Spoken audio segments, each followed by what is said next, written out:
நம்மளோட வாழ்க்கையில நடந்து முடிந்த காலங்கள் இனி எப்பவுமே திரும்ப வராது. இனி வரப்போற காலங்கள் எப்படி இருக்குன்னு நம்மளால சொல்ல முடியாது. அதனால இப்ப நடந்துகிட்டு இருக்க நிமிஷத்துல நம்மளால எந்த அளவு சந்தோஷமா இருக்க முடியுமோ அந்த அளவு சந்தோஷமா இருக்கணும். நாம மட்டும் சந்தோஷமா இருந்தா பத்தாது, நம்மளை சுத்தி உள்ளவங்களையும் நம்மளை நம்பி உள்ளவங்களையும் சந்தோஷமா வச்சுக்கணும். நகரத்துல இருந்து வெகு தூரம் தள்ளி இருந்த ஒரு காட்டுல காலுக்காகவும் குறிக்காகவும் வாழ்ந்து வந்தாங்க. அவங்களுக்கு ஜக்குன்னு ஒரு பையன் இருந்தான். ஒரு நாள் காலுக்காகவும் வேலையில இருந்து தன்னோட வீட்டுக்கு திரும்பி வந்தது. கோரி, ஜக்கு இன்னுமா வீட்டுக்கு வரல? நதிக்கரையில விளையாண்டுட்டு வரேன்னு சொல்லிட்டு போனான். அவன் திரும்பி வர நேரம் தான் இது. இந்நேரம் வந்துகிட்டு இருப்பான்னு நினைக்கிறேன். இவங்க இப்படி பேசிக்கிட்டு இருக்கும்போது ஜக்கு வீட்டுக்குள்ள வந்தான். ஜக்கு, நீ இன்னைக்கு இவ்வளவு லேட்டா வர பாரு. அப்பாவே வேலையை விட்டு வந்துட்டாங்க. அம்மா அம்மா, விளையாண்டுகிட்டு இருந்ததுல நேரம் போனதே தெரியல. சாரிம்மா, இதுக்கப்புறம் இந்த மாதிரி லேட்டா வர மாட்டேன். கோரி, வாயால சொன்னா சில விஷயங்கள்லாம் ஜக்குவோட மனசுல நிக்காது. எப்படி சொல்லணுமோ அப்படி சொல்லணும். இப்படி சொன்ன காலு குச்சி எடுத்து ஜக்குவை அடிக்க ஆரம்பிச்சது. அப்பா அப்பா, அடிக்காதீங்கப்பா அடிக்காதீங்கப்பா. இனிமே நான் இப்படி செய்ய மாட்டேன்ப்பா. குச்சால அடிக்காதீங்க, எனக்கு ரொம்ப வலிக்குது. என்னங்க, ஜக்கு தான் லேட் ஆயிடுச்சு, இதுக்கப்புறம் இந்த மாதிரி லேட்டா வரமாட்டேன்னு சொல்றான்ல, மறுபடியும் ஏன் அவனை இப்படி போட்டு அடிக்கிறீங்க? கோரி, வாய மூடு. ஏதாவது பேசுன அப்புறம் உனக்கு 2 போடுவேன். இப்படி கோவமா சொன்ன காலுக்காகவும் பிறகு வீட்டை விட்டு வெளியே பறந்து போயிடுச்சு. ஜக்கு, உனக்கு எத்தனை தடவை சொல்றது, அப்பா வேலையில இருந்து திரும்பி வர்றதுக்கு முன்னாடி வீட்டுக்கு வந்துடுன்னு? அம்மா, இன்னைக்கு புதுசா 2 பறவைகள் விளையாட வந்திருந்தாங்க. அவங்க கூட விளையாண்டதுல நேரம் போனதே தெரியல. ஆனா அப்பா இதுக்கு போய் இவ்வளவு அடிப்பாங்கன்னு நான் நினைக்கவே இல்லம்மா. எனக்கு உடம்பெல்லாம் எப்படி வலிக்குது தெரியுமா? பிறகு என்ன செய்யுதுன்னு தெரியாத கோரி தன்னோட பையன் ஜக்குவை நெஞ்சோட அணைச்சுக்கிட்டு அழுவ ஆரம்பிச்சது. இந்த காகங்களோட வீட்டுக்கு பக்கத்துல குருவியோட குடும்பமும் இருந்தது. அந்த குடும்பத்துல ராணா குருவி, சோனா குருவின்னு ஒரு அப்பா அம்மாவும் அவங்களுக்கு குக்குன்னு ஒரு பையனும் இருந்தாங்க. அந்த குடும்பத்துல ஒருத்தர் மேல ஒருத்தர் ரொம்ப அன்பு செலுத்தி சந்தோஷமா வாழ்ந்து வந்தாங்க. அப்பா அப்பா, எனக்காக ஒரு குட்டி கரணை போட்டு காட்டுங்க. குக்கு இப்படி சொன்ன உடனே அவங்க அப்பா ராணா குருவி குட்டிக்காரனை அடிச்சு காட்டுச்சு. உடனே சந்தோஷம் தாங்க முடியாத குக்கு விழுந்து விழுந்து சிரிக்க ஆரம்பிச்சான். அப்பா அப்பா, இன்னொரு குட்டிக்காரன் ப்ளீஸ். உடனே ராணா குருவி மறுபடியும் ஒரு குட்டிக்காரனை அடிச்சு காட்ட குக்கு விழுந்து விழுந்து சிரிச்சுக்கிட்டே இருந்தான். அப்பா அப்பா, இன்னும் ஒண்ணே ஒண்ணு, இதுதான் கடைசி, இதுக்கப்புறம் கேட்கவே மாட்டேன். குக்கு, உனக்கு ஒன்னும் புரியல, வாய மூடு. குக்குவோட அப்பா, அவன் தான் சின்ன குழந்தை, ஏதோ கேட்டுக்கிட்டே இருக்கானா, நீங்களும் அவனுக்கு ஏத்த மாதிரியே நடக்கிறீங்க. சோனா, குக்கு கூட நான் விளையாடுறப்ப நானும் குழந்தையாகிட்ட மாதிரியே எனக்குள்ள ஒரு உணர்வு வரும். நாம எவ்வளவுதான் பணம் காசு சம்பாதிச்சாலும் இதுல வர சந்தோஷத்தை வேற எங்கேயும் அனுபவிக்க முடியாது. இப்படி சொன்ன ராணா குருவி தன் பையன் குக்குக்காக மறுபடியும் குட்டிக்காரனை அடிக்க ஆரம்பிச்சது. அதை பார்த்த குக்கு மறுபடியும் சிரிக்க ஆரம்பிச்சான். இப்படியே சில நாட்கள் நகர்ந்துச்சு. ஒரு நாள் காலுக்காகவும் மரம் வெட்டுற வேலை செய்யற இடத்துல ஏதோ தவறு செஞ்சதுக்காக ஓனர் ஜம்ஜம் பறவை காலுக்காகத்தை நல்லா திட்டிடுச்சு. ஓனர் திட்டினது கூட காலுக்காகத்துக்கு வருத்தம் இல்ல. கூட வேலை செய்யற எல்லா பறவைகளும் வேடிக்கை பார்த்ததுதான் அது மனசுக்கு ரொம்பவும் அவமானமா இருந்தது. காலுக்காக சாயங்காலம் வீட்டுக்கு அதே கோபத்தோட திரும்பி வந்துச்சு. இப்படி வந்த காலுக்காகவும் கூட்டோட ஒரு பகுதி உடைஞ்சிருக்கத பார்த்த உடனே அதோட கோபம் இன்னும் அதிகமாயிடுச்சு. கோரி, என்ன இது? இந்த கூடு எப்படி உடைஞ்சது? காலுஜி, ஜக்கு இங்கேயும் அங்கேயும் குதிச்சு குதிச்சு விளையாண்டுகிட்டு இருக்கும் போது அவன் கால் பட்டு அந்த கூடு உடைஞ்சிருச்சு. இத கேட்ட உடனே கோபம் தலைக்கேறிய காலுக்காகவும் உடனே குச்சி எடுத்து ஜக்கு அடிக்க ஆரம்பிச்சது. அப்பா அப்பா, என்ன அடிக்காதீங்கப்பா. உடஞ்சு போன கூட்ட நானே சரி பண்ணிடுறேன். தயவு செய்து என்ன அடிக்காதீங்கப்பா. ஆனா காலுக்காகத்தோட காதுல ஜக்கு கத்துனது எதுவுமே விழவே இல்ல. அது தொடர்ந்து அடிச்சுக்கிட்டே இருந்தது. காலண்ணா, உங்களுக்கு என்ன பைத்தியமா பிடிச்சிருக்கு? சின்ன குழந்தைய போட்டு இப்படி அடிக்கிறீங்க? இப்படி நீங்க அடிக்கிற அளவுக்கு அவன் என்னதான் செஞ்சான்? சோனா, நீ வாய மூடிக்கிட்டு போ. இதுக்கும் உனக்கும் எந்த சம்பந்தமும் இல்ல. எங்க வீட்டுல நடக்கிற விஷயத்த உன்கிட்ட சொல்லணும்னு எனக்கு அவசியமும் இல்ல. சோனா, காலுக்காகத்துக்கிட்ட எதுவும் பேசாத. இன்னைக்கு அது மரம் வெட்டுற இடத்துல மரத்தை தவறா வெட்டிட்டு ஓனர் கிட்ட நல்லா திட்டு வாங்குச்சு. அந்த கோபத்தை தான் வீட்டுல வந்து பையன்கிட்ட காட்டிக்கிட்டு இருக்கு. ஏன்னா பையனால தானே அப்பாவை எதிர்த்து பேச முடியாது. இப்படி சொன்ன ராணாக்குருவி தன்னோட குடும்பத்தை அழைச்சுக்கிட்டு அங்கிருந்து பறந்து போயிடுச்சு. காலுஜி, ஏன் இப்படி எதுக்கு எடுத்தாலும் வெறி பிடிச்ச மாதிரி ஜக்குவை போட்டு அடிக்கிறீங்க? ஜக்குவுக்கு இது விளையாடுற வயசு. சின்ன சின்ன தவறுகள் அவனால நடக்கதான் செய்யும். ஆனா உங்கள மாதிரி மிருகத்தனமா எந்த அப்பாவுமே நடந்துக்க மாட்டாங்க. கோரி, ஏன்னு எனக்கே தெரியல. என்னால கண்ட்ரோல் பண்ண முடியாத அளவுக்கு எனக்கு திடீர்னு கோபம் வந்துடுது. பிறகு ராத்திரி ஆச்சு. அம்மா, எனக்கு உடம்பெல்லாம் ரொம்ப வலிக்குதுமா. என்னால தூங்கவே முடியல. இங்க பார் ஜக்கு, வாயை மூடிக்கிட்டு ஒழுங்கா தூங்கல, இன்னும் 2 போடுவேன். ஜக்கு செல்லம், நீங்க எதையும் காதுல வாங்காம தூங்குங்க. நாளைக்கு காலையில பருந்து டாக்டர்கிட்ட போய் அம்மா உங்களுக்கு மருந்து வாங்கிட்டு வரேன். பிறகு அவங்க 3 பேரும் படுத்து தூங்க ஆரம்பிச்சாங்க. திடீர்னு பாதி ராத்திரியில முடிச்ச ஜக்குவுக்கு அன்னைக்கு கிளாஸ் டீச்சர் சொன்னது ஞாபகம் வந்தது. பசங்களா, நாளைக்கு வரப்ப ரேங்க் கார்டுல எல்லாரும் கையெழுத்து வாங்கிட்டு வந்திருக்கணும். அப்படி கையெழுத்து வாங்கிட்டு வராதவங்க ஸ்கூலுக்கு வர வேண்டாம். திடீர்னு டீச்சர் சொன்ன அந்த வார்த்தை ஞாபகத்துக்கு வரவே குக்குவால அதுக்கு மேல தூங்கவே முடியல. எந்திரிச்சு உட்காந்துட்டான். நாளைக்கு காலுக்காகத்துக்கிட்ட காலையில ரேங்க் கார்டுல கையெழுத்து வாங்காத நினைச்சா ஜக்குவுக்கு இப்பவே உடம்பெல்லாம் முடிச்சுது. ஏன்னா காலுக்காக கையெழுத்து போடும்போது அடிக்காம இது வரைக்கும் கையெழுத்து போட்டதே இல்ல. அப்பா கிட்ட இப்ப வாங்கின அடியே உடம்பெல்லாம் இப்படி வலிக்குது. இதுல நாளைக்கும் நம்மளால அடி வாங்க முடியாது. இப்படி தினம் தினம் அடி வாங்கி சாகறதுக்கு எங்கேயாவது போய் ஒரே அடியா செத்துடலாம். இப்படி நினைச்ச ஜக்கு அந்த ராத்திரியில அம்மாவையும் அப்பாவையும் அந்த கூட்டிலே விட்டுட்டு தனியா கிளம்பி பறந்து போயிடுச்சு. இப்படி பறந்து வந்த ஜக்கு கொஞ்சம் தூரம் வந்த உடனே இருட்டுல அதுக்கு மேல பறக்க முடியாதால ஒரு மரத்துல வந்து உட்காந்துட்டான். அம்மா, உன்னை விட்டு வரணும்னு நினைக்கவே இல்லம்மா. நீ என்கிட்ட அன்பாதான் இருக்க.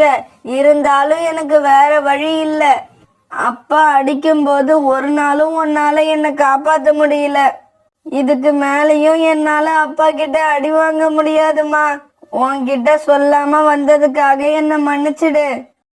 தூக்கத்துல யாரோ பேசுற மாதிரி சத்தத்தை கேட்ட குக்கு முதல்ல கண் திறந்து பார்த்தான். பிறகு அது ஏதோ ஒரு பறவையோட சத்தம்னு தெரிஞ்சதுக்கு அப்புறம் ஏந்திரிச்சு உட்காந்துட்டான். அம்மா அம்மா, எழுந்திருங்க, யாரோ அழற சத்தம் கேக்குது, எழுந்திருச்சு என்னன்னு பாருங்க. குக்குவோட அப்பா, கொஞ்சம் சீக்கிரம் எழுந்திருங்க, யாரோ அழுகுற சத்தம் கேக்குது, வாங்க போய் யாருன்னு பாப்போம். தூக்கத்துல இருந்து எழுந்திரிச்ச ராணா குருவியும் பிறகு அந்த சத்தத்தை கேட்டது. இந்த குரல் நமக்கு பழக்கப்பட்ட ஒரு குழந்தையோட குரல் மாதிரி தான் இருக்கு. குக்கு, நீ வீட்லயே இரு, நானும் அம்மாவும் போய் யாருன்னு பாத்துட்டு வரோம். பிறகு ராணா குருவியும் சோனா குருவியும் அழுகிறது யாருன்னு பார்க்க வீட்டை விட்டு வெளியில வந்தாங்க. இப்படி வீட்டை விட்டு வெளியில வந்த இவங்க குரல் கேட்ட திசையை நோக்கி பறந்து வரப்ப ஒரு மரத்துல உட்கார்ந்து இருந்த ஜக்குவை பார்த்துட்டாங்க. ஜக்கு, நீயா இங்க உட்கார்ந்து அழுதுட்டு இருந்த? என்னாச்சு உனக்கு? எப்படி இங்க தனியா வந்த? சோனா குருவி இப்படி அன்பாவும் ஆதரவாவும் ஜக்குவை பார்த்து கேட்க என்ன சொல்றதுன்னு தெரியாத ஜக்கு ஒன்னு அழ ஆரம்பிச்சான். சோனா, ஜக்கு கிட்ட நீ இப்ப எந்த கேள்வியும் கேட்காத. அவனை எப்படியாவது மெதுவா வீட்டுக்கு அழைச்சுக்கிட்டு போயிடுவோம். எதுவா இருந்தாலும் வீட்டுல வச்சு கேட்டுக்கலாம். பிறகு ராணா குருவியும் சோனா குருவியும் ஜக்குவை தன்னோட வீட்டுக்கு அழைச்சிட்டு போனாங்க. எதுக்கு எடுத்தாலும் எங்க அப்பா என்ன அடிச்சுக்கிட்டே இருக்காரு. நேத்து கூட வேலையில இருந்து வந்ததும் வராததுமா என்ன ரொம்ப அடிச்சிட்டாரு. என்னால வலி தாங்க முடியல.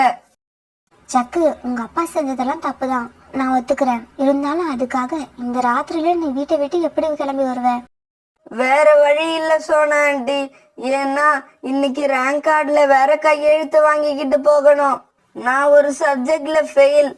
அத பார்த்தாருன்னா எங்க அப்பா என்ன மறுபடியும் அடிக்க ஆரம்பிச்சிருவாரு. இதுக்கப்புறம் அடி வாங்கறதுக்கு என் உடம்புல தெம்பில்ல. அதனாலதான் நான் வீட்டை விட்டு வெளியே வந்தேன். சரியா படிக்காம ஒரு சப்ஜெக்ட்ல ஃபெயில் ஆகுறது தப்பு இல்லையா? இப்படி ஃபெயில் ஆனா அப்பா அம்மாவுக்கு கோபம் வரும் தானே?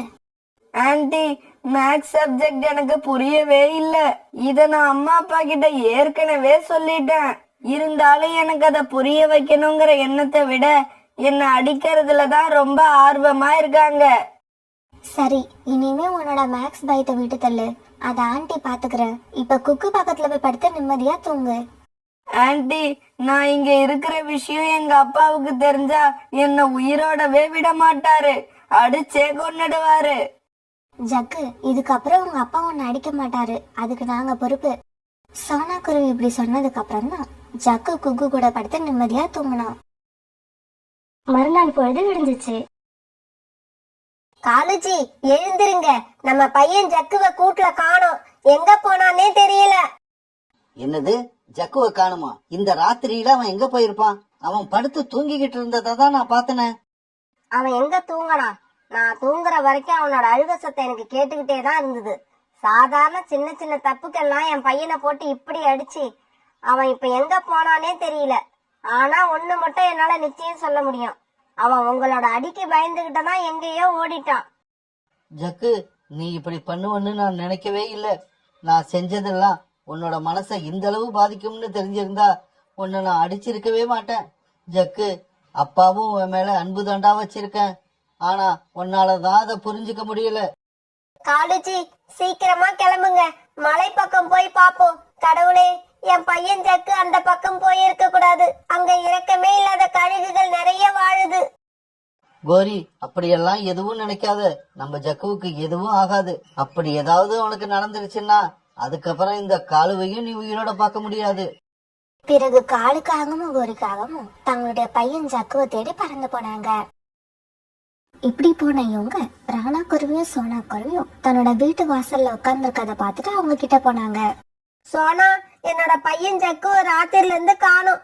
அவன் இப்ப எங்க இருக்கான்னு தெரியல, எப்படி இருக்கான்னு தெரியல. நேத்து அவங்க அப்பா ஏதோ கோவத்துல அவனை அடிச்சிட்டாரு. அழுதுகிட்டே படுத்து இருந்தவன திடீர்னு காணும்.